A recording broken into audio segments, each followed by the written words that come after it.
dan dosa para pemimpin-pemimpin kami, agar dengan ampunan-Mu itu kami dan mereka terjauh dari azab dan murka-Mu. Ya Allah, berilah kepada kami kebaikan dunia dan kebaikan di akhirat. Rabbana atina fid dunya hasanah wa fil akhirati hasanah wa qina adzabannar. Wa sallallahu ala sayyidina Muhammad wa ala alihi wa sahbihi ajma'in. Subhana rabbika rabbil izzati amma yasifun wa salamun alal mursalin walhamdulillahi rabbil alamin. Wassalamualaikum warahmatullahi wabarakatuh. Waalaikumsalam warahmatullahi wabarakatuh. Terima kasih Mas Abdi atas doa yang telah disampaikan. Selanjutnya, saya serahkan kepada Mas Agung untuk membawakan materi yang pertama, yaitu rapat evaluasi atas. Kepada Mas Agung, waktu dan tempat kami persilakan.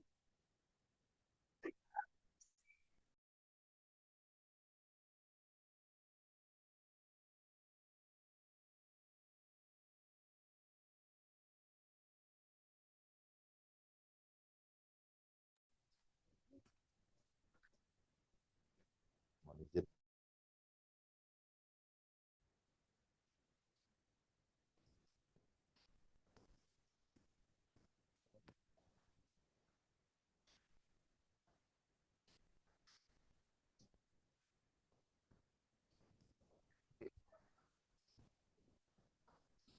Tadi bagus saja. Mohon izin Bapak Ibu, ada suara saya? Kedengaran. Terima kasih. Saya akan mulai Bapak Ibu ya. Assalamualaikum warahmatullahi wabarakatuh. Selamat pagi, salam sejahtera untuk kita semua. Sebelumnya hari ini kita evaluasi tentang survei kepuasan masyarakat. Mungkin hari ini kami sekedar hanya monitoring dan evaluasi terkait survei kepuasan masyarakat. Akan saya tindak lanjuti untuk yang pertama untuk rekapitulasi target di semester 1 untuk yang melaksanakan atau di triwulan 1 dan triwulan 2 yang tentunya kita sudah tahu semua. Untuk pencapaian di semester 1 itu harus mencukupi di angka 50%. Ini Bapak Ibu berikut OPD-OPD yang sudah melaksanakan di semester 1 untuk pelaksanaannya atau di triwulan 1 dan triwulan 2. Bisa dilihat Bapak Ibu ya. Mungkin akan saya bacakan saja dari OPD-OPD yang memang targetnya belum mencukupi persentasenya di tahun 2025 untuk pelaksanaan semester 1 atau triwulan 1 dan triwulan 2. Mungkin bisa dilihat dari Dinas Tanaman Pangan, kemudian dari Dinas Koperasi, ini masih nol, belum ada pelaksanaan sama sekali. Mungkin nanti bisa dikoordinasikan ke bagian organisasi di bidang survei kepuasan masyarakat atau dengan saya sendiri di bidang tata laksana. Kemudian untuk PUPR, ini belum ada pelaksanaan sama sekali, nanti bisa dikoordinasikan kembali. Kemudian untuk Damkar, ini bisa dikoordinasikan.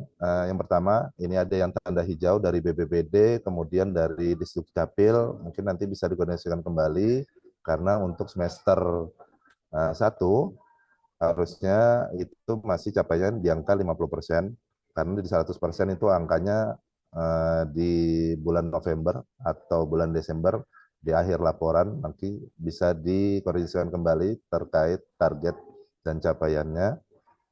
Karena pada saat 100% persentasenya itu tidak akan bisa digunakan kembali untuk survei kepuasan masyarakatnya. Nanti bisa dikoordinasikan kembali pada kami. Kemudian untuk PUPR, kemudian Dispora, ini capaiannya tinggal dikit lagi untuk semester 1. Kemudian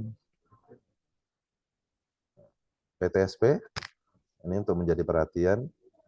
Nah, capaiannya di semester 1 hanya 11,27%. Kemudian Diknas, ini baru 0,94. Kemudian di sub mungkin bisa dikoordinasikan kembali karena ini sudah 100% di semester 1 untuk menambahkan target di semester 2-nya. Kemudian untuk dispursif, ini capaiannya belum mencapai 50%. Kemudian Itwil,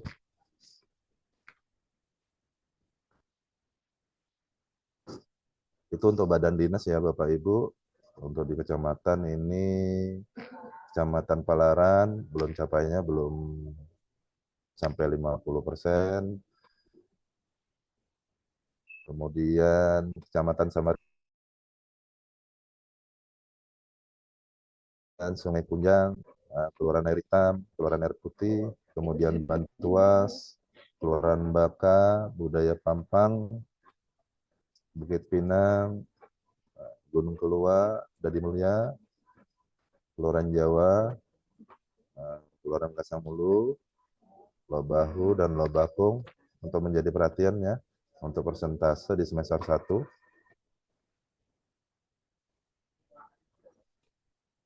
Kemudian di OPD lainnya ada Kelurahan Masjid, Rojo, kemudian Pelabuhan,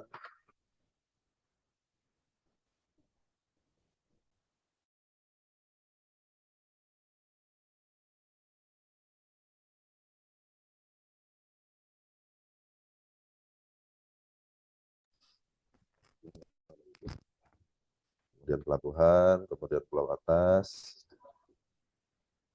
kemudian Sepaja Timur, kemudian Sidodamai, Sindang Sari, Sungai Kapi, SPD, kemudian Sungai Pinang Luar, tinggal dikit aja untuk semester 1.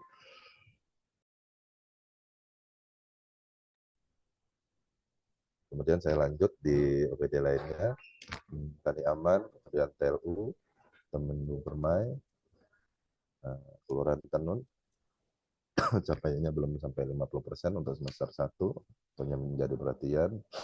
Kemudian PDAM, ini belum ada menyampaikan sepertinya.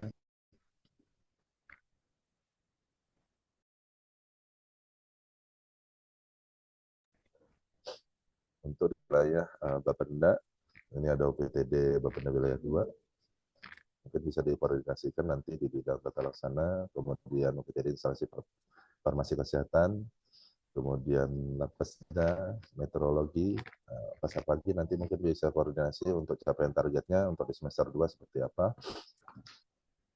Kemudian Pasar Sigiri, kemudian Disporapa, kemudian pusat layanan disabilitas dan inklusif untuk menjadi perhatiannya. Kemudian di bawahnya khusus masyarakat putih, Bantuas, Baka, kemudian Bukuan, Harapan Baru, kemudian Belanda. Kemudian Karangasem, Puskesmas Lobahu, Makroman, Mangkupalas, Palaran, Sambutan, Segiri, kemudian Sudomulyo, kemudian Trauma Center. Nah, itu untuk menjadi perhatian ya Bapak Ibu di semester 1 mungkin bisa dicapai untuk presentasinya di angka 50% karena kita sudah nantinya akan masuk ke semester 2, mungkin bisa menjadi perhatian Bapak Ibu untuk capaian targetnya. Nah, saya skip saja untuk nilai intervalnya yang akan nanti di dalam dokumen laporan yang akan dikirim ke kami. Ini saya sekilas saja Bapak Ibu ya, menjelaskan tentang contoh analis dan tindak lanjut, yang mana itu menjadi tolak ukur indikator survei kepuasan masyarakat yang kita tahu di dalam U1 sampai dengan U9 dari persyaratan sampai dengan sarana prasarana yang menjadi prioritas atau kurang atau lemahnya dalam prosedur layanan yang akan nanti dituangkan di laporan survei kepuasan masyarakat yang dikirim ke bagian organisasi melalui aplikasi Eken Puas ataupun melalui email yang sudah kami terterakan di sebelumnya. Dan ini adalah contoh bentuk monitoring dan evaluasi yang mana kita sudah ketahui, yang mana Bapak Ibu sudah sering Bapak Ibu kerjakan di laporan yang akan dikirim ke bagian organisasi, menjadi tanggung jawab untuk organisasi perangkat daerah untuk menindaklanjuti apa yang menjadi kekurangan dalam prosedur pelayanan yang dituangkan dalam laporan berupa bentuk analis dan tindak lanjut yang dimonitoring dari triwulan 1 sampai triwulan 4 ataupun pelaksanaan dari semester 1 dan semester 2. Mungkin mengingatkan kembali Bapak Ibu selain kami meminta laporan yang akan dikirim ke via email ke bagian organisasi yang sudah kami rangkum dalam Bitly, bisa juga Bapak Ibu mengirim lewat atau melalui aplikasi Ikan Puas yang dimana kami sudah membuat baku untuk format survei kepuasan masyarakat berupa laporan, kemudian tindak lanjutnya. Jadi Bapak Ibu, saya mengingatkan kembali, format tersebut sudah baku, tinggal Bapak Ibu menyesuaikan saja dengan data dan hasil atau analis tindak lanjut yang sudah Bapak Ibu laksanakan di organisasi perangkat daerah masing-masing. Ini contoh Bapak Ibu yang sudah melaksanakan di semester 1 pelaksanaan organisasi perangkat daerah ataupun triwulan 1 dan triwulan 2 yang dikirim melalui aplikasi Ikan Puas. Seperti ini Bapak Ibu. Terkait surat edaran nomor 2506 tahun 2024 yang sebelumnya tentang pelaksanaan dan penyampaian laporan FKM dan SKM, hasil pelaksanaan FKP dilaporkan dalam bentuk dokumen yang disampaikan kepada wali kota melalui bagian organisasi Sekretariat Daerah Kota Samarinda paling lambat setiap tanggal 30 Oktober. Jadi Bapak Ibu ada kewajiban untuk melaksanakan FKP yang dikirim ke bagian organisasi paling lambat setiap tanggal 30. Dan pelaksanaan SKM yang dilaksanakan secara tahunan, triwulan ataupun semester itu dilaporkan ke bagian organisasi paling lambat tanggal 10 November di tahun berjalan. Ibu Bapak Ibu ya, bisa dibedakan. Jadi untuk FKP itu tanggal 30 Oktober. Kemudian laporan SKM itu paling lambat tanggal 10 November. Jadi Bapak Ibu nanti skema tentang laporan tentang pengolahannya sebelum tanggal 10 November.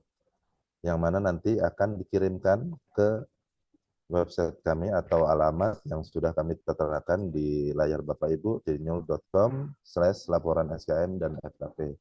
Adapun format bakunya Bapak Ibu untuk laporan SKM dan FKP kami sudah terterakan di alamat tersebut di tinul.com/format laporan SKM dan FKP, yang dimana dokumen laporan tersebut terdiri dari beberapa indikator yang memang harus diwajibkan atau mengharuskan.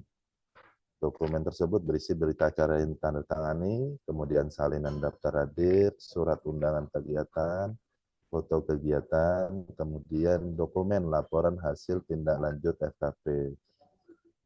Mungkin mengingatkan kembali untuk FKP tidak hanya temanya dari indikator lemahnya SKM atau prosedur layanan. Bisa saja misalnya di kelurahan dari hasil rapat musrembang, kemudian di lingkup puskesmas bisa mini loka dan hal lain sebagainya.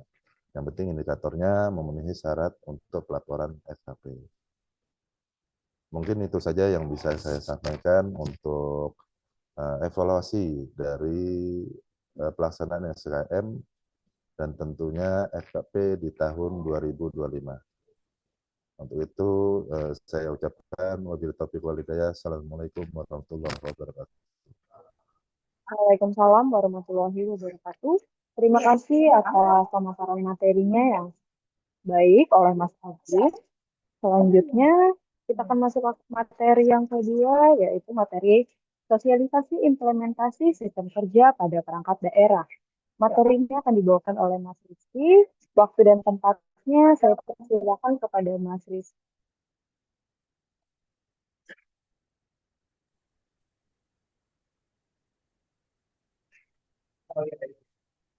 Terus stop share, Kak. Baik, Bapak Ibu. Terima kasih kepada moderator. Assalamualaikum warahmatullahi wabarakatuh. Terima kasih atas kesempatan Bapak Ibu pada pagi hari ini berkenan untuk hadir pada kegiatan kita pagi hari ini. Tadi di sesi pertama sudah saya memaparkan terkait dengan evaluasi SKM hingga semester 1. Kemudian di sesi kedua ini kami dari organisasi, saya nanti akan menjelaskan terkait dengan sistem kerja perangkat daerah pasca penyederhanaan birokrasi. Ini mungkin banyak yang ditanyakan oleh banyak ditanyakan oleh perangkat daerah. Eh, Mungkin bagi UPTD dan kecamatan kelurahan eh, tidak terlalu berhubungan ya, karena tim kerja hanya berlaku bagi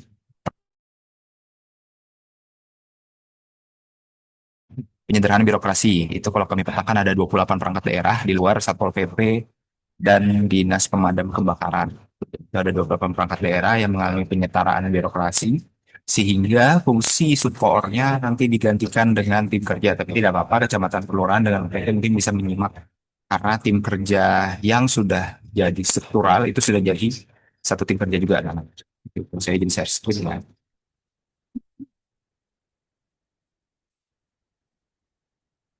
Datang nggak? Baik Bapak Ibu, hari ini ya. Baik Bapak Ibu, hari ini terkait dengan sosialisasi implementasi sistem kerja pada perangkat daerah. Di tahun 2023 kami sudah menerbitkan Perwalian 54 tahun 2023 tentang sistem kerja pada pemerintah daerah untuk penyederhanaan birokrasi. Dan juga di awal tahun kemarin kami sudah menerbitkan keputusan wali kota nomor sekian nomor 100 tentang rumpun tugas dan ketua tim kerja pada perangkat daerah di lingkungan pemerintah Kota Samarinda. Mungkin Bapak Ibu sudah kami bagikan ya kemarin terkait dengan Perwali 54 serta keputusan wali kota yang mengatur tentang rumpun tugas dan tim kerja pada perangkat daerah. Jadi,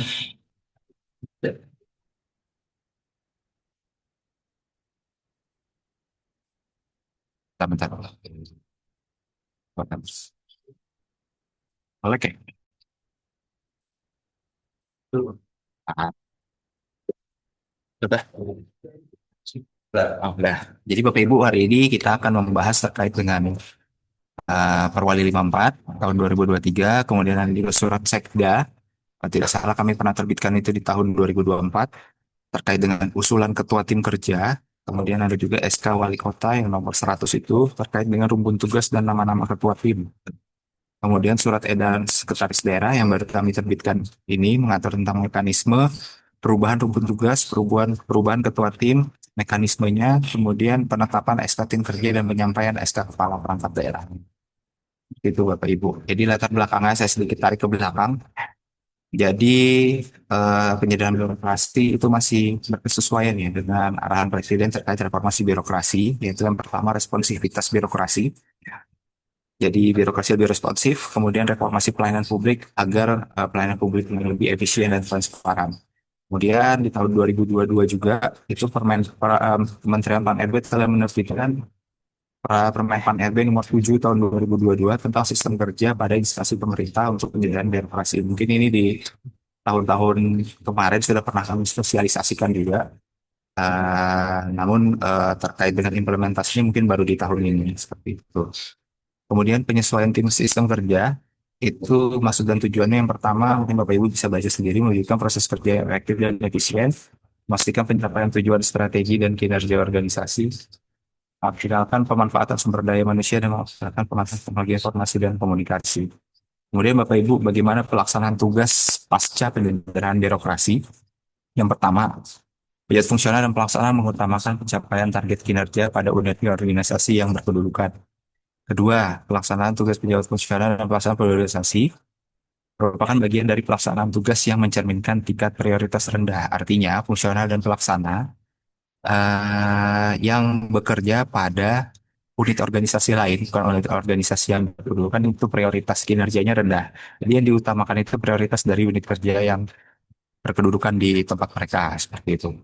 Kemudian yang ketiga, pelaksanaan tugas, baik fungsional dan pelaksana, itu dilaksanakan secara individu atau tim kerja. Nanti kami akan jelaskan bagaimana mekanismenya terkait dengan pelaksanaan secara individu atau tim kerja. Kemudian nomor 4, penunjukan ketua tim mengutamakan fungsional yang berasal dari penyetaraan. Nah, jadi kemarin sudah kami pernah jelaskan bahwa biaya fungsional penyetaraan itu diutamakan menjadi ketua tim dengan mempertimbangkan kompetensi, keahlian, dan atau keterampilan yang dimiliki. Kemudian nomor 5, jumlah tim kerja disesuaikan dengan kebutuhan, kondisi, dan karakteristik organisasi.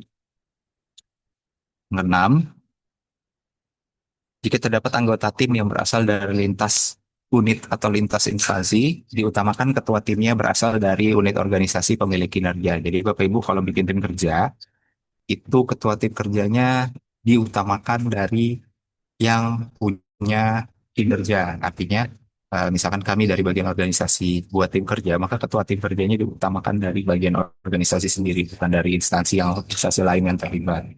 Seperti itu. Kemudian, yang ketujuh, pembentukan tim kerja ditetapkan dalam keputusan yang memuat rincian tugas tim, target kinerja yang terukur, serta susunan personil. Sudah kami jelaskan sebelumnya di surat edaran. Kemudian nomor 8, target kinerja terukur mengacu pada cascading kinerja unit organisasi serta keputusan ditetapkan oleh kepala unit organisasi. Kemudian sedikit Bapak Ibu eh, terkait dengan transformasi sistem kerja organisasi. Jadi dulu yang hierarki ini kan sistemnya top bottom up ya atau top down. Jadi dia sistemnya berjenjang. Jadi dari yang paling atas turun ke bawah dan itu eh, kalau kita bilang namanya silo. Silo itu artinya masing-masing kerjanya seperti itu. Jadi strategi keputusan kewenangan itu diambil dari masing-masing unit kerja. Jadi dia sistemnya berjenjang. Ini yang kita kenal kemarin. Namun sekarang pasca penjelasan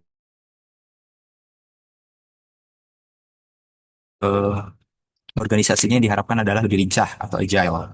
Seperti itu. Jadi di dalam suatu struktur organisasi itu terdapat beberapa tim kerja yang dapat apa namanya yang dapat bekerja untuk mendukung satu tujuan organisasi seperti itu.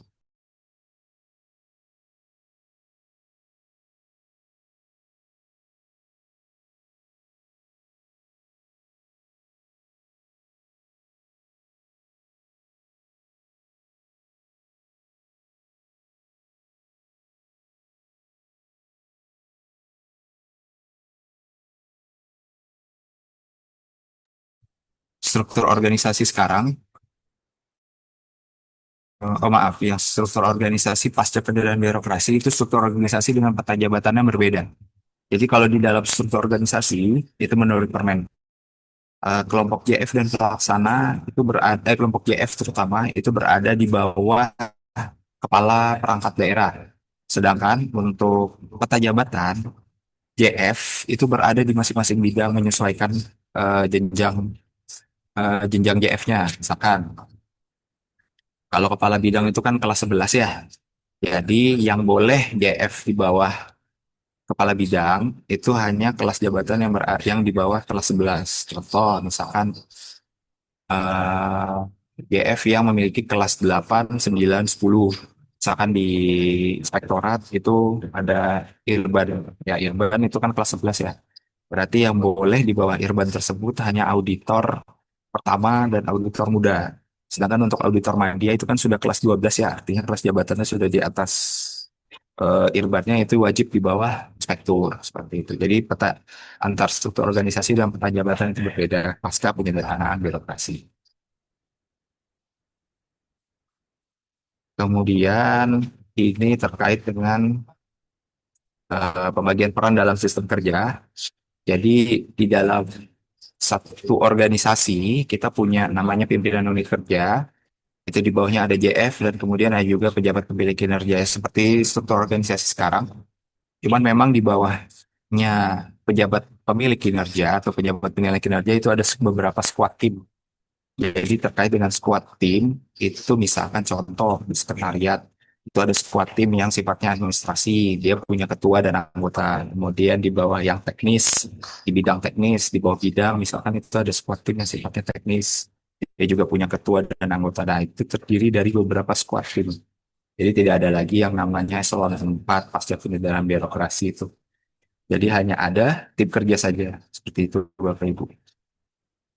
Kemudian nah, ini instrumen penugasannya, seperti yang saya bilang tadi, ada dibagi dua, surat tugas dan surat keputusan. Kalau yang surat tugas itu diterapkan bagi tim kerja atau individu yang masih berada dalam unit organisasi atau boleh lintas unit organisasi, tapi masih dalam satu instansi seperti itu. Nah, kalau SK itu dikeluarkan jika dia lintas unit organisasi. Contoh misalkan dia ada organisasi dengan Baperida atau dengan inspektorat seperti itu. Atau dia lintas instansi, misalkan bagi organisasi dengan biro organisasi provinsi atau misalkan dengan kementerian seperti itu harus ditetapkan dengan surat keputusan pimpinan instansi. Bapak Ibu bisa baca ya kriterianya yang di instrumen penugasan seperti itu. Itu bagi apa namanya surat penugasan sistem kerja. Nanti kita fokusnya di sini Bapak Ibu masih teori. Kemudian ini terkait dengan pelibatan tim kerja. Ini saya ambil dari Perwali 54 tahun 2023. Jadi dalam unit organisasi boleh menggunakan surat tugas. Saya sudah menjelaskan tadi ya, Bapak Ibu, surat tugas itu ditugaskan kepada unit kerja apa namanya kepada tim kerja yang masih dalam satu unit kerja, itu masih dalam satu unit organisasi. Tapi jika dia lintas unit organisasi, dia wajib ditetapkan dengan surat keputusan pimpinan instansi pemilik kinerja. Kemudian jika melibatkan instansi di luar Pemkot, misalkan kayak Bapak Ibu misalkan mengajukan ekskatif kan biasanya kami minta surat permohonan pelibatan ke dalam tim kerja ya. Nah, itu boleh dilibatkan apa boleh dilibatkan orang dari instansi luar tapi harus menggunakan surat permohonan persetujuan seperti itu ya. Tapi juga dari instansi luar yang diminta dilibatkan itu boleh menyetujui atau boleh menolak ikut dalam tim kerja tersebut seperti itu. Kemudian catatannya pelibatan ke dalam tim kerja ini Bapak Ibu ada dua juga. Ada yang permohonan langsung.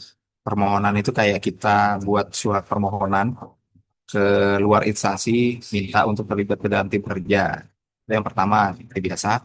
Kemudian yang kedua ada juga pengajuan sukarela. Misalkan saya mengajukan untuk menjadi anggota tim di dinas A, misalkan kayak gitu. Itu boleh.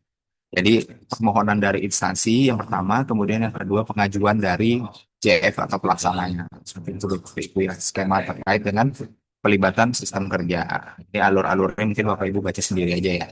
Alurnya masih sama. Jika Bapak Ibu pernah mengajukan SK tim ke organisasi, nah itu alurnya masih sama. Nah ini Bapak Ibu penting untuk diketahui, ini sudah kami sampaikan sejak tahun 2023 bahwa sejak terbitnya Permen-Pan 7 tahun 2022, istilah koordinator dan subkoordinator itu nggak ada lagi. Karena di Permen-Pan 17 yang mengatur tentang penyetaraan jabatan, itu melaksanakan mekanisme koordinasi dan pengelolaan kegiatan sesuai dengan bidang tugasnya sampai dengan peraturan yang mengatur mengenai penyederhanaan birokrasi berlaku. Itu di pasal 28 Permen-Pan 17 2021. Tapi semenjak terbitnya Permen-Pan 7 tahun 2022 di pasal 26, pada saat peraturan menteri ini mulai berlaku, ketentuan mengenai peran koordinasi di pasal 28 Permen-Pan 17 itu dicabut. Artinya, tidak ada lagi istilah koordinator dan subkoordinator. Adanya hanya tim kerja dan anggota. Seperti itu ya Bapak Ibu. Jadi nggak ada lagi koordinator subkoordinator. Jabatan fungsional penyetaraan pun disebutnya sekarang hanyalah jabatan fungsional saja. Seperti itu. Kemudian di 11 November 2024, kami pernah mengirimkan surat terkait dengan usulan ketua tim kerja. Ini kami sampaikan ke seluruh pimpinan perangkat daerah, khususnya 28 perangkat daerah yang mengalami penyederhanaan birokrasi. Jadi yang pertama, itu kami meminta perangkat daerah untuk mengusulkan ketua tim kerja. Jadi yang pertama isinya subkoordinator dilaksanakan oleh tim kerja. Jadi subkoordinator yang dilaksanakan oleh pejabat penyederhanaan ditiadakan, fungsinya dilaksanakan oleh tim kerja. Kemudian pelaksanaan tugas tim kerja menunjuk ketua tim kerja mempertimbangkan kompetensi, keahlian, dan atau keterampilan yang dimiliki. Kemudian ketua tim kerja ditunjuk oleh pimpinan perangkat daerah atau unit kerja dan diutamakan pejabat fungsional penyetaraan. Kemudian apabila tidak terdapat fungsional penyetaraan, dapat menunjuk fungsional atau pelaksana yang berasal dari ASN, baik PNS maupun P3K, dengan ketentuan minimal S1, D4, kemudian berada pada unit kerja terkait, memiliki kompetensi keahlian, serta memiliki predikat kinerja atau kinnya ya, minimal baik dan tidak pernah dijatuhi hukuman disiplin ringan, sedang, atau berat. Seperti itu Bapak Ibu. Kemarin memang banyak kendalanya bahwa di bawah bidang tersebut tidak ada kebanyakan tidak ada yang memiliki minimal pendidikan minimal D4 atau S1. Jadi kemarin kami perbolehkan jika ada yang D3 ataupun juga misalkan memang tidak ada lagi yang D3 boleh SMA, jika memang tidak ada lagi AS di situ boleh boleh ketua tim kerja merangkap uh, beberapa tim kerja menjadi ketua timnya seperti ini. Kemudian ketua tim kerja dirangkap oleh pejabat struktural yang sudah ada, itu bagi yang strukturalnya masih ada soal 4. Tapi bagi yang tidak ada wajib menunjuk ketua tim kerja. Kemudian penentuan anggota tim ditetapkan dengan keputusan kepala perangkat daerah. Itu sudah kami SK-kan ke dalam surat keputusan wali kota terkait dengan rumpun tugas dan ketua tim kerja. Bapak Ibu sudah dapat ya semua, terutama yang 28 perangkat daerah. Itu sudah ada nama rumpun tugasnya dan ketua timnya. Dan sebenarnya SK ini pun juga mengatur terkait mekanisme penetapan, penyampaian, dan perubahan tim kerja. Jika ada perubahan, itu mekanismenya sebenarnya sudah ada Bapak Ibu di SK, di surat keputusan ini. Tapi nanti sudah kami turunkan lagi peraturannya ke dalam surat edaran sekretaris daerah yang nomor 1262 yang baru di Juni kemarin. Jadi surat edaran ini mengatur mekanisme penerapan tim kerja pada perangkat daerah serta mekanisme perubahan terhadap rumpun tugas maupun ketua tim kerja yang telah ditetapkan sebelumnya pada keputusan wali kota. Mungkin Bapak Ibu sebelumnya sudah ada yang baca ya terkait surat edaran ini. Jadi implementasi tim kerja ini Bapak Ibu, pertama, perangkat daerah wajib menetapkan tim kerja ke dalam keputusan kepala perangkat daerah atas nama wali kota Samarinda. Jadi perlu kami ingatkan ya Bapak Ibu, ini terkait dengan tata naskah dinas bahwa kepala perangkat daerah boleh membuat surat keputusan, tapi wajib atas nama wali kota Samarinda. Kemudian untuk sekretariat daerah, tim kerja nanti ditetapkan dengan keputusan sekretaris daerah atas nama wali kota Samarinda berdasarkan usulan masing-masing bagian. Seperti itu ya Bapak Ibu. Jadi untuk perangkat daerah dia wajib atas nama wali kota, pun juga dengan sekretaris daerah itu juga atas nama wali kota karena kewenangan pembuatan surat keputusan hanya pada wali kota seperti itu. Kemudian yang kedua terkait dengan substansi tim kerja, SK tim kerja pada perangkat daerah meliputi susunan keanggotaan tim, baik ketua maupun anggota, tugas pokok dan fungsi serta ekspektasi kinerja tim. Itu nanti kami akan berikan contohnya Bapak Ibu, kami sudah menyusun template SK timnya. Kemudian yang terakhir ketiga, ketua tim kerja. Ini berpedoman pada keputusan wali kota yang mengatur mengenai rumpun tugas dan ketua tim kerja. Bagaimana jika ada perubahan nanti kami akan jelaskan setelah slide ini. Kemudian anggota tim kerja berasal dari lintas unit kerja, lintas perangkat daerah, ataupun juga boleh lintas instansi pemerintah kota Samarinda seperti itu. Kemudian, nah ini terkait dengan perubahan tim kerja. Terkait dengan perubahan rumpun tugas, Bapak Ibu bisa mengusulkan perubahan rumpun tugas. Nama rumpun tugasnya, misalkan dirasa tidak berkesesuaian dengan nomenklatur ini, boleh dilakukan perubahan karena Bapak Ibu kemarin terkait rumpun tugas itu kami ambil dari SK Sukoor pertama. Itu kan sudah dibagi dengan urusan-urusan itu. Nah, itu rumpun tugasnya kami ambil dari situ, kami petakan, lalu kami membuat matriks. Nah, jadi perangkat daerah dapat mengusulkan perubahan rumpun tugas tim kepada sekretaris daerah melalui bagian organisasi dengan melampirkan dokumen pendukung terkait ketentuan atau regulasi yang relevan. Kemudian bagaimana dengan perubahan ketua tim? Perangkat daerah dapat mengusulkan nama ketua tim kerja beserta nama jabatan dan pendidikan terakhir serta rumpun tugas tim kerja yang akan ditempatkan kepada sekretaris daerah melalui bagian organisasi. Jadi Bapak Ibu, jika terdapat perubahan tim kerja, Bapak Ibu dapat mengusulkan kami baik rumpun tugas maupun ketua tim itu melalui kepada sekretaris daerah melalui bagian organisasi. Kemudian nanti kami dari bagian organisasi akan melakukan analisis dan validasi terhadap usulan perangkat daerah baik dari rumpun tugas maupun ketua timnya. Apabila disetujui, nanti kami akan menerbitkan rekomendasi persetujuan perubahan terkait rumpun tugas ataupun ketua timnya. Nanti penetapan perubahannya daerah menetapkan tim kerjanya melalui surat keputusan kepala perangkat daerah sama wali kota sesuai dengan rekomendasi yang sudah diterbitkan. Seperti itu Bapak Ibu. Jadi nanti menetapkan keputusan kepala perangkat daerahnya jika memang terdapat perubahan itu menunggu rekomendasi kami. Jadi diusulkan dulu ke kami.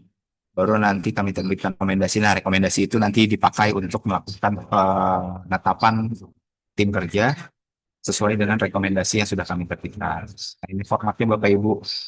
Untuk usulan ya surat seperti biasa aja. Kami dengan ini kami mengusulkan bla bla bla seperti itulah. Cuman untuk formatnya kami minimalnya seperti ini ya Bapak Ibu. Untuk contoh perubahan ketua tim itu ada perangkat daerah, kemudian rumpun tugas mana yang dia rumpun tugas mana yang dia rumpun tugas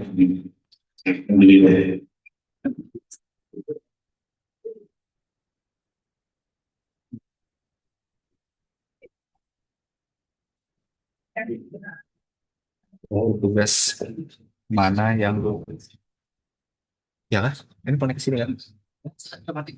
Gugus tugas mana yang nanti akan dirubah, kemudian nama ketua tim yang diusulkan siapa, unit kerjanya di mana, di bidang apa, pendidikan terakhir orangnya apa, kemudian nama jabatan dia apa. Kemudian untuk perubahan rumpun tugas, itu perangkat daerahnya apa, unit kerjanya apa, nah kemudian rumpun tugasnya apa yang diusulkan, misalkan berubah nama timnya apa, nama ketua timnya siapa, dan regulasi yang mendukung perubahan rumpun tugas. Misal contoh, nomenklatur keuangan atau anggaran di ICPD-nya berubah. Jadi mau mengusulkan nama tim yang tidak sama seperti yang di SK boleh saja Bapak Ibu, asalkan ada dokumen yang mendukung. Seperti itu. Kemudian penyampaian SK tim kerja, penetapan tim kerja melalui keputusan kepala perangkat daerah pada poin 1 disampaikan kepada bagian organisasi. Kepala perangkat daerah harap disampaikan ke kami melalui link tersebut. Saya di SK Tim Kerja SMR, formatnya seperti itu paling lambat 30 Juni. Tapi kami paham, ini udah tanggal 23 ya. Jadi nanti kami akan sampaikan lagi terkait dengan paling lambatnya kapan. Karena harusnya jika sudah sesuai dengan matriks, Bapak Ibu tinggal membuat surat keputusan tim kerjanya aja, ya, tanda tangan SK Kepala Perangkat Daerah saja. Kemudian Bapak Ibu, kenapa SK tim kerja ini penting? Ini juga terkait dengan indikator penilaian pada reformasi birokrasi general. Jadi di tingkat implementasi PSO, kami nyebutnya PSO di sini perencanaan struktur organisasi, itu akan dinilai terkait dengan SK tim kerja yang ditetapkan oleh perangkat daerah. Apakah sudah menerapkan squad tim atau tim kerja atau belum? Soalnya kalau misalkan sudah menerapkan itu nilainya sempurna Bapak Ibu. Kebetulan memang kemarin kami dapat sampel ada beberapa OPD yang telah menerapkan tim kerja, itu SK tim kerjanya kami pakai sebagai indikator penilaian RB dan alhamdulillah nilainya sempurna. Jadi kami ingin seluruh perangkat daerah yang terdampak penyederhanaan birokrasi dapat membuat SK tim kerja seperti itu. Nah ini Bapak Ibu mungkin itu sekian terkait dengan materi sistem kerja. Beberapa beberapa materi nanti kita bisa diskusi di sesi diskusi dan tanya jawab. Eh, Kami harap Bapak Ibu kalau misalkan ada kendala terkait dengan penyusunan sistem kerja maupun tadi dengan materi-materi jika kendala terhadap eh, pelaksanaan survei kepuasan masyarakat dapat berkoordinasi ke kami di bagian organisasi. Untuk tautan materi Bapak Ibu bisa scan QR code ini. Ini sudah terdapat materi terkait dengan SKM tadi dan juga sistem kerja. Kemudian terkait dengan contoh SK tim kerja,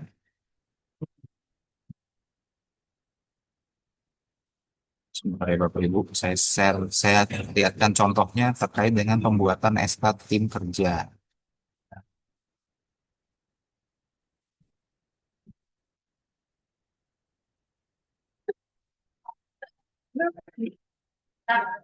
Nah, ini agak susah ada satu.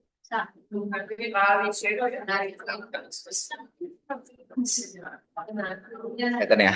Nah, ini Bapak Ibu, ini contoh SK Ketua Tim Kerja yang kami buat berdasarkan eh, Wali 54 tahun 2023. Karena kami keputusan sekretaris daerah, maka KOP-nya adalah KOP pemerintah Kota Samarinda. Ini kembali lagi ke tata naskah dinas ya Bapak Ibu. Tapi terkait untuk kepala perangkat daerah lain di luar sekretaris daerah itu KOP-nya adalah KOP masing-masing perangkat daerah seperti itu. Jadi khusus sekretaris daerah aja ini.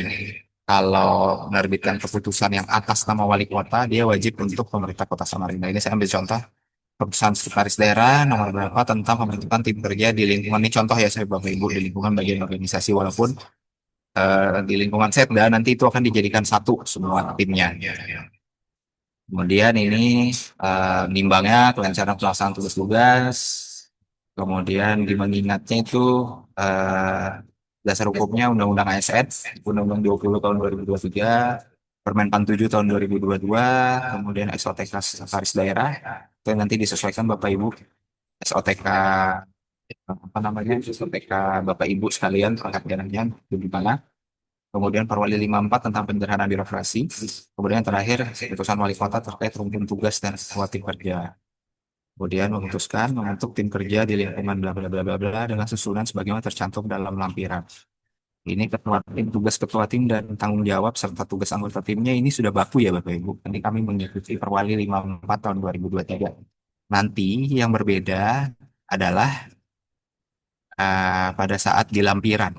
Nah, di lampiran ini menyesuaikan matriks rumpun tugas sebelumnya. Jadi contoh misalkan di bagian organisasi itu rumpun tugasnya makan rumpun tugas aja ya. Itu ada tiga Bapak Ibu. Ada yang kelembagaan dan hanjab, ada yang pelayanan publik dan tata laksana, dan juga kinerja dan reformasi birokrasi. Jadi nanti misalkan contoh tim kelembagaan dan analisis jabatan ini ketua timnya Mas Dede, nanti anggota timnya di list semua ke bawah seperti itu. Kemudian target kinerjanya contoh ini mengikuti SIPD, dokumen pengelolaan kelembagaan, satuannya berapa banyak seperti itu. Kemudian contoh lagi tim kedua fasilitasi pelayanan publik dan tata laksana. Ini sub kegiatannya Bapak Ibu ya. Jadi bisa aja satu tim yang dengan satu rumpun tugas itu memiliki sub kegiatan yang sama. Karena kan kita bicaranya urusan ya, bukan sub kegiatan. Kita bicara apa namanya bicara substansi seperti itu. Jadi ini pelayanan publik tata laksana kebetulan sub kegiatan kami ada dua yang berkaitan dengan pelayanan publik dan tata laksana. Ketua timnya Mas Abdi, kemudian anggota timnya di list sampai ke bawah seperti ini.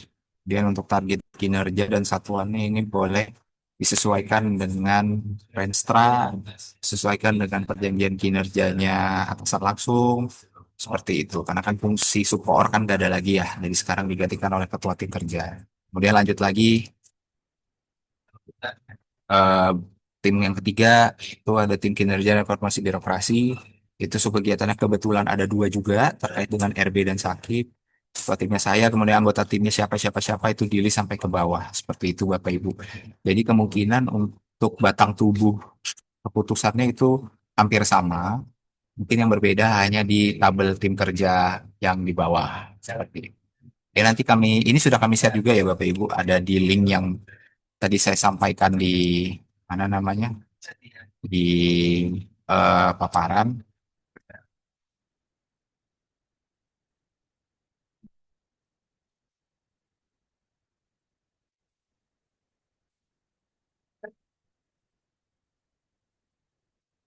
Mungkin itu ya Bapak Ibu terkait dengan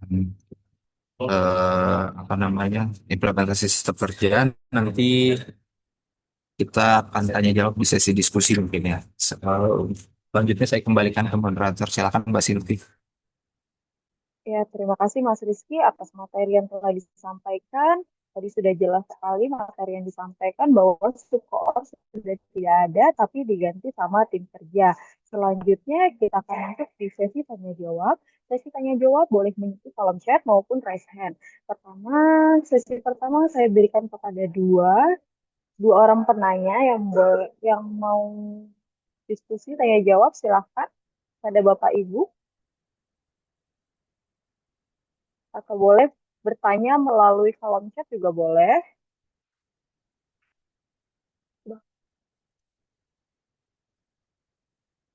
Eh, ya, Mas Agung, ini sepertinya aja yang tanya dari Kelurahan Karanganyar. Apakah rapat musibah bisa masuk ke kategori laporan SKP? Silahkan dikumpulkan dulu pertanyaannya atau mau dijawab langsung. Saya persilahkan Kumpulkan kepada dulu, Mbak. Mas Ya, Agung. kumpulkan aja dulu. Oh ya, dikumpulkan dulu. Silahkan Mas, ada Bapak Ibu yang bertanya lagi. Oh ini, Puskesmas Bahu. Puskesmas Lebak Bahu, right hand, silahkan.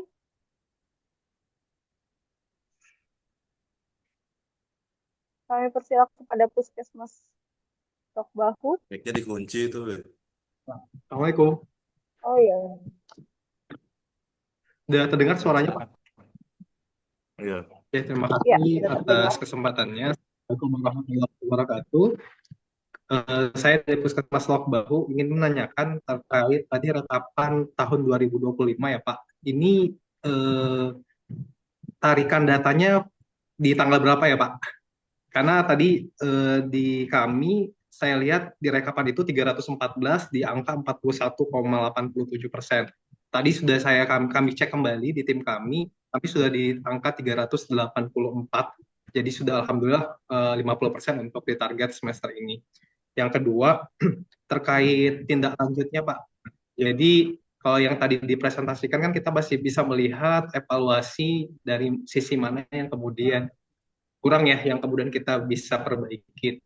Nah, kalau di angka SKM itu sudah melebihi baik dan sangat baik begitu Pak. Ini bagian mana yang kemudian kita tindak lanjutkan, lebih ke mempertahankan kan ya, bagaimana pelayanan itu tetap baik. Mungkin lebih ke format pelaporan tindak lanjutnya untuk yang sejauh ini nggak ada masalah sepertinya untuk pelayanannya. Itu saja. Terima kasih. Yang terakhir terkait FKP. Jadi ini kan kalau kami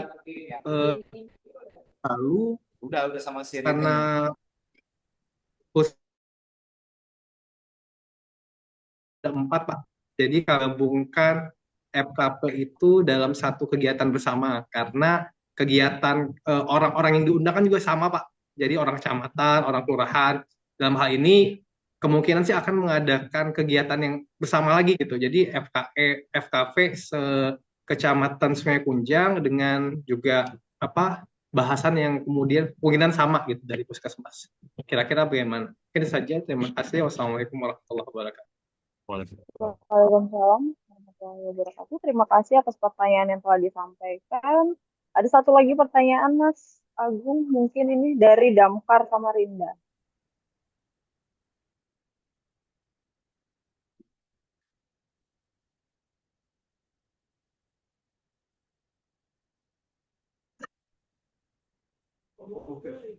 Ya, oke, tes pagi, selamat pagi, assalamualaikum warahmatullahi wabarakatuh. Kalau Untuk Damkar sendiri, mungkin di sini target masalah nih ya, SKM. Saya lihat di sini kan total sudah 97,54% untuk SKM. Nanti untuk selanjutnya untuk Mas Agung kita berarti bisa menambah kembali Mas ya sampai untuk menambah target SKM-nya sendiri. Itu yang pertama. Yang kedua terkait SK tim ya, kalau nggak salah tadi pembahasannya terkait SK tim kerja. Nah itu di Pemadam itu apakah masuk kriteria juga dalam SK tim kerja itu atau tidak? Atau hanya OPD tertentu aja yang memiliki SK tim kerja tersebut? Mungkin itu aja pertanyaan dari saya. Ya, terima kasih atas pertanyaannya dari Mas Heri Damkar Samarinda. Mungkin 2 pertanyaan dan 1 pertanyaan dari kolom chat akan dijawab langsung oleh Mas Agung. terima kasih, Mbak Sirkus. Pertanyaan dari Puskesmas Lombahu tadi tentang penarikan data itu saya ambil hari Kamis dan Jumat, kurang lebih ada sebagian OPD. Jadi memang rata-rata tidak sama pada pelaksanaan hari ini, karena pada hari ini pasti pelaksanaannya sudah berjalan SKM-nya, tapi tidak apa-apa kalau itu memang sudah berjalan, karena sebagai evaluasi saja, sebagai laporan kami sebagai pelaksana admin di survei kepuasan masyarakat. Kalau memang itu sudah berjalan, diabaikan saja, dan itu menjadi catatan saja untuk organisasi perangkat daerah untuk melaksanakan SKM yang memang belum di semester 1 ini capaian persentasenya belum 50%. Jika sudah 50% ya tidak apa-apa diabaikan saja. Kemudian pertanyaan kedua masih dari Puskesmas tadi, apakah boleh melakukan FKP yang digabung di mana kegiatannya digabung oleh perangkat daerah lain seperti puskesmas dan kecamatan? Tidak apa-apa, tidak masalah. Yang penting indikatornya masih sama, mencakup apa yang kami minta di dalam prosedur laporan FKP. Sebagai catatan juga, itu bentuk efisiensi juga, yang mana kita tahu di seluruh perangkat daerah melakukan efisiensi dalam hal bentuk kegiatan ataupun kegiatan yang lainnya. Jadi tidak apa-apa kalau itu memang digabung, yang penting prosedur dan persyaratan indikatornya itu dipenuhi. Kemudian untuk Disdamkar, Mas Heri, untuk targetnya nanti mungkin bisa kembali dikoordinasikan kepada kami untuk target selanjutnya yang memang sudah capainya 100%. Karena pada saat capaian 100% itu pelaksanaan SKM-nya tidak akan terbaca oleh sistem. Jadi secara otomatis SKM tidak bisa digunakan. Mungkin itu saja yang bisa saya jawab. Untuk pertanyaan selanjutnya tentang SK tim kerja mungkin bisa dibantu oleh Mas Rizky. Waktu dan tempat saya persilakan. Siap, makasih Mas Agung. Ya, makasih Mbak Silvi sebagai moderator. Jadi mungkin saya akan rangkum aja kali ya terkait dengan pertanyaan yang ada di chat maupun yang dari Mas Heri dari Damkar. Terkait pertanyaan saya dulu dari Mas Heri Damkar ya, karena dia resen tadi. Jadi yang dari Damkar itu kebetulan Mas apa namanya, Damkar dan Satpol itu tidak termasuk yang penyederhanaan birokrasi karena masih ada kasih kan di bawah bidangnya seperti itu. Jadi itu tidak masuk ke dalam kriteria yang menyusun tim kerja. Tim kerja ini hanya dilaksanakan oleh 28 perangkat daerah sesuai dengan surat edaran yang kami buat pada waktu itu. Makanya di grup di urusan kelembagaan itu kami hanya tampilkan 28 perangkat daerah. Itu juga menjawab pertanyaan dari mana ya tadi ya, dari Puskesmas terkait dengan eh, batas akhir kapan pengumpulan tim kerja. Kalau untuk Puskesmas itu tidak terkait tim kerja karena tim kerjanya kan sudah ada pimpusnya ya, seperti itu. Jadi untuk yang UPT maupun yang perangkat daerah tidak termasuk kriteria itu tidak perlu mengumpulkan tim kerja. Tim kerja ini hanya untuk yang terdampak penyederhanaan birokrasi. Kemudian ada juga tadi pertanyaan dari Dinas Perpustakaan dan Kearsipan terkait dengan jumlah batas maksimal. Itu juga ditanyakan sama siapa ya tadi ya. Ada juga yang nanyakan batas maksimal anggotanya. Jadi Bapak Ibu, saya perlu tegaskan dulu terkait dengan SK tim kerja dengan SK tim kegiatan. Kalau SK tim kerja ini dibuat untuk mendukung terkait dengan pelaksanaan tugas yang sebelumnya itu dilaksanakan oleh struktural eselon 4 atau jabatan pengawas, kemudian disetarakan jadi fungsional penyetaraan, dan akhirnya sekarang jadi tim kerja. Nah, SK tim kerja itu untuk mendukung hal yang seperti itu, Bapak Ibu. Nah, kalau SK tim taat untuk norinnya ad hoc tupoksi itu sifatnya mengerjakan sesuatu yang di luar tupoksi. Nah, itu sesuai Perpres 33 atau surat edaran kami, itu betul ada batas maksimalnya 25 orang. Tapi kalau untuk SK tim kerja, ini SK tim kerja yang di unit organisasi ya, maupun di instansi itu tidak ada batasannya. Jadi menyesuaikan dengan kebutuhan organisasi. Misalkan mau 30 atau 35 selama itu memang apa namanya eh, mendukung kinerja organisasinya tidak masalah seperti itu. Karena ini sifatnya SK tim kerja. Kemudian ada juga tadi pertanyaan, mungkin itu mudah menjawab ya Bapak Ibu terkait dengan batasan maksimal anggota tim. Kemudian ada juga dari DLH, kapan SK tim kerja diperbaharui. Yaitu Bapak Ibu, ini kan sudah keluar ya surat edarannya. Jadi misalkan Bapak Ibu ingin mengusulkan perubahan ketua tim, baik ketua tim maupun rumpun tugas, itu mekanismenya seperti itu Bapak Ibu. Ada di surat edaran Sekda yang sudah kami share di grup. WhatsApp urusan kelembagaan. Seperti itu mekanismenya tadi sudah saya sampaikan juga di presentasi. Kalau apa namanya urusan terkait perubahan itu disampaikan ke kami. Formatnya seperti yang tercantum. Kan tidak ada format sih Bapak Ibu. Formatnya bebas, yang penting kami tahu bahwa yang dirubah itu namanya nanti nama orangnya akan seperti ini. Kemudian rumpun tugasnya yang diubah menjadi seperti ini karena ada dokumen yang mendukung seperti itu. Itu ya Bapak Ibu. Itu jika ingin melakukan perubahan terkait ketua tim maupun rumpun tugas. Kemudian ini dari bagian Kesra, sama Bapak Bapak Ibu ya. Rumpun kerjanya kan sudah ada tuh kami tetapkan di matrix. Jadi apa namanya kita pakai pedoman itu dulu. Tapi kalau Bapak Ibu ada ingin melakukan perubahan terkait rumpun atau ketua timnya, boleh diusulkan dulu. Diusulkan dulu, dapat rekomendasi kami, nanti baru boleh ditetapkan dengan keputusan sekda seperti itu. Jika ingin berubah, tapi kalau enggak ya nggak apa-apa juga. Artinya kan masih sesuai aja rumpun tugas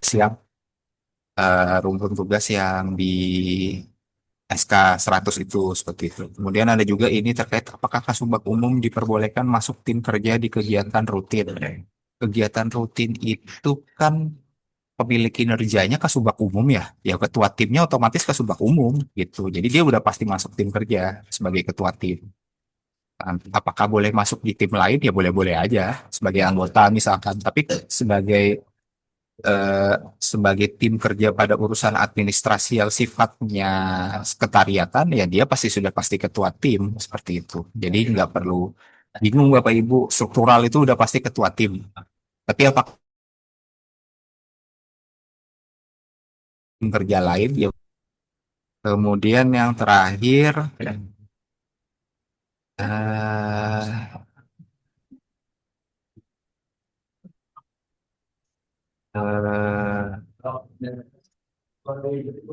Plan Ekin, Pet Ekin ya, Pet Ekin. Jadi ekspektasi kinerja ini Bapak Ibu ini ya benar mengacu pada kan di Ekin itu ada tim kerja kan, ada tim kerja. Nah tim kerja itu seharusnya ekspektasi kinerja timnya itu yang menyesuaikan dengan apa yang sudah di SK-kan seperti itu. Ini nanti urusannya internal aja sih kayaknya ya, TW1 TW2. Jadi nanti disesuaikan aja sama apa yang dituangkan pada surat keputusan kepala perangkat daerahnya seperti itu. Kemudian terakhir untuk Kasubag TU Puskesmas, apakah masih ada Mas? Ini harusnya kelembagaan ya, Sabi. Kalau sesuai Menkes sih harusnya. Kami bingung jawabnya. Seharusnya kalau sesuai Permenkes itu nggak ada lagi Kasubag TU di Puskesmas. Tapi itu urusan lain ya. Nanti dengan urusan ketua tim kelembagaan aja. Seperti itu Bapak Ibu. Itu nanti koordinasi di lain waktu aja ya Bapak Ibu untuk yang di Permen terkait dengan Kasubag TU. Bentar ya Bapak Ibu karena jam 10 Indonesia. Saya jam 11.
Baik, terima kasih ya Bapak Ibu ini tadi Indonesia Raya sebentar. Terkait dengan Perwali 54 nanti Bapak Ibu bisa nyari di JDIH. JDIH udah ada Bapak Ibu terkait Perwali 54, tapi nanti kami akan bagikan juga di grup urusan pelembagaan ini Bapak Ibu. Eh, Seperti itu. Kira-kira untuk sistem kerja. Terkait yang terakhir, terkait batas akhir, sebenarnya di surat edaran kami taruh 30 Juni. Tapi kami paham tidak mungkin Bapak Ibu selesai dalam 30 Juni. Jadi nanti apakah nanti akan kami perpanjang atau gimana nanti kami akan sampaikan di grup urusan kelembagaan. Seperti itu Bapak Ibu. Apalagi Bapak Ibu yang ada perubahan terkait rumpun tugas atau ketua timnya, itu kan perlu waktu ya. Nah, itu nanti setelah ini nanti kami akan bicarakan dulu, akan kami perpanjang hingga kapan. Nanti kami sampaikan di grup seperti itu, Bapak Ibu. Saya kembalikan ke Mbak Silvi ya. Akan Mbak Silvi. Ya, terima kasih Mas Rizky dan Mas Alvin atas penjelasan dari pertanyaan. Mungkin ada pertanyaan dari kolom chat yang belum terjawab atau sudah semua?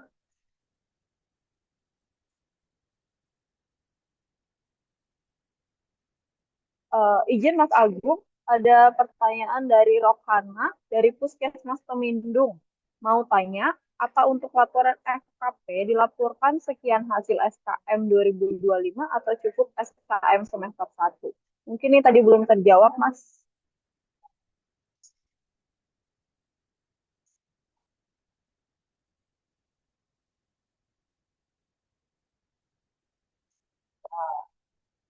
Oh, oke, terima kasih Mbak Silvi. Jadi ada pertanyaan dari Puskesmas. Lindung, laporan FKP dilaporkan sekalian hasil SKM 2025 atau cukup SKM semester 1. Jadi kewajiban OPD melaporkan itu semester 1 untuk yang pelaksanaannya dan semester 2. Adapun pelaksanaan SKM yang dilakukan OPD triwulan 1 yang melakukan metode triwulan itu melaporkan kewajibannya untuk melaporkan TW1, TW2, TW3, TW4.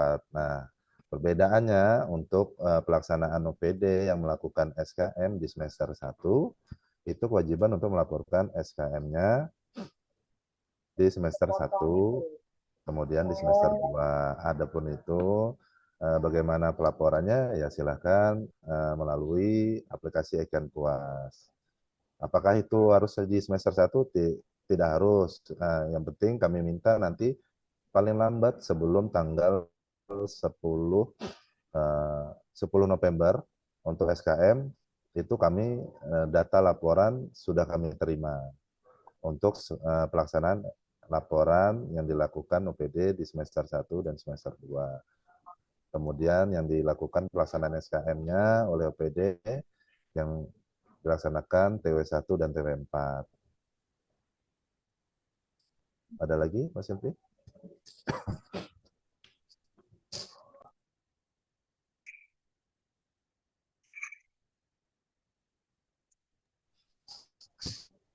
Mungkin tadi ada pasar pagi, apakah Musrembang bisa menjadi FKP? Bisa, Musrembang bisa menjadi FKP. Kegiatan rapat Probabaya yang dilakukan kecamatan dan kelurahan bisa. Yang penting indikator atau mekanisme persyaratan sesuai yang kami minta atau yang sudah baku di dalam laporan FKP.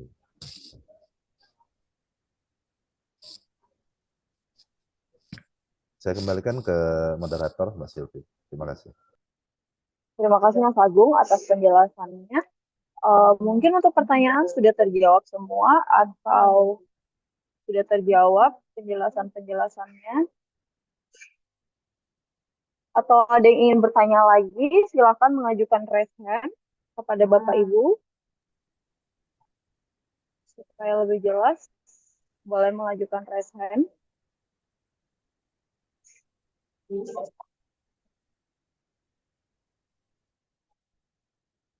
Izin Mas Agung, dari kolom chat ada yang bertanya, dari Gunung Panjang. Izin bertanya, kalau sudah laporan SKM TW1 dan TW2, apakah wajib juga membuat laporan tahunan? Silakan Mas Agung. Atau Mungkin Mas Abdi yang bisa menjawab Kelurahan yang Gunung Panjang. Ya, terima kasih Mbak Selvi. Pertama ini dari Bu Rohana dulu ya. Berarti FKP akhir tahun juga ya dilaporkan walaupun kami sudah melaksanakannya. Jadi FKP ini di tanggal yang telah ditentukan di surat edaran itu adalah batas waktu terakhir. Apabila teman-teman di OPD sudah melaksanakan FKP di awal bulan atau di pertengahan tahun ini, silahkan Bapak Ibu dilaporkan melalui link yang telah disediakan. Dan FKP eh, saya tekankan kembali, ini yang perlu kita ingatkan. Sebelum pelaksanaan SKP kita yang pertama Si. kita harus pemilihan tema tadi yang dipertanyakan apakah musrenbang boleh, rapat dari eh, yang biasa di puskesmas ini ada mini log, nah itu boleh juga. eh Pengumpulan data dan pemilihan tema ini pertama kita harus melihat dulu apakah bisa dilihat dari hasil survei kepuasan masyarakat terkait indikator-indikator yang ada di SKM yang mungkin nilainya terendah. Ya, itu boleh kita bahas. Atau juga boleh dari pengelolaan pengaduan terkait dengan mungkin ada petugas tidak ramah dan lama atau ada fasilitas-fasilitas yang ada di eh, eh, publik itu kurang memuaskan. Atau juga terkait ada di media sosial, Facebook, Instagram, Twitter, terkait dengan ada apa nih di tempat pelayanan kita, eh, dan juga bisa juga dari hasil pemantauan dan evaluasi pelayanan. Dan untuk SKM, sudah melaporkan SKM TW1 dan TW2, apakah wajib juga membuat laporan tahunan? Sebenarnya Bapak Ibu, TW1 itu kan eh, proyeksi dari target 50% yang telah disampaikan ke Mas Agung atau di tim pelayan publik di bagian organisasi.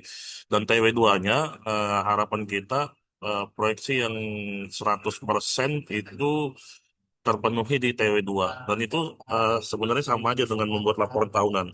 Tapi kalau memang Bapak Ibu mau diakumulasi, TW1 masing-masing dibuatkan, TW2 dibuatkan, dan laporan tahunannya dibuatkan juga, itu juga sangat bagus karena teman-teman di Kementerian PAN juga eh, permintaan datanya juga seperti itu juga. Dan apabila anda ya nggak masalah juga. Mungkin itu Mbak Sylvie silakan. Ya, terima kasih Mas Abdi atas penjelasannya. Mungkin sudah sangat cukup jelas, atau mungkin ada yang masih mau bertanya, silakan mengajukan request pada Bapak Ibu. Kita perjelas pada hari ini ya, supaya tidak ada pertanyaan-pertanyaan di selanjutnya.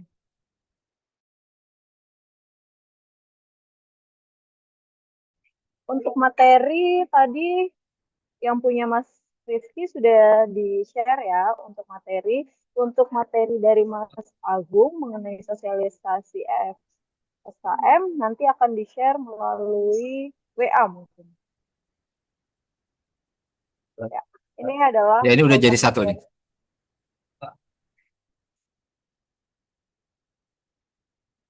Silakan kepada Bapak Ibu untuk scan barcode materi.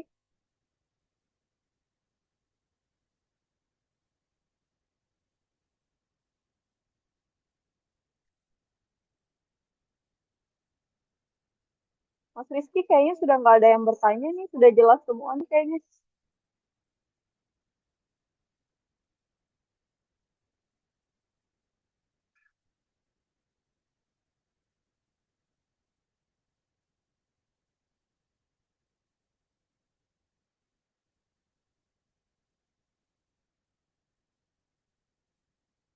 Baik, kayaknya sudah tidak ada yang bertanya, sudah sangat cukup jelas ya jawaban dari dan materi dari Mas Agung dan Mas Rizky. Mungkin kalau ada pertanyaan di lain waktu atau yang lupa ditanyakan, eh, dapat menghubungi Mas Rizky atau Mas Hubung atau Mas Agung atau bisa langsung konsultasi ke bagian organisasi.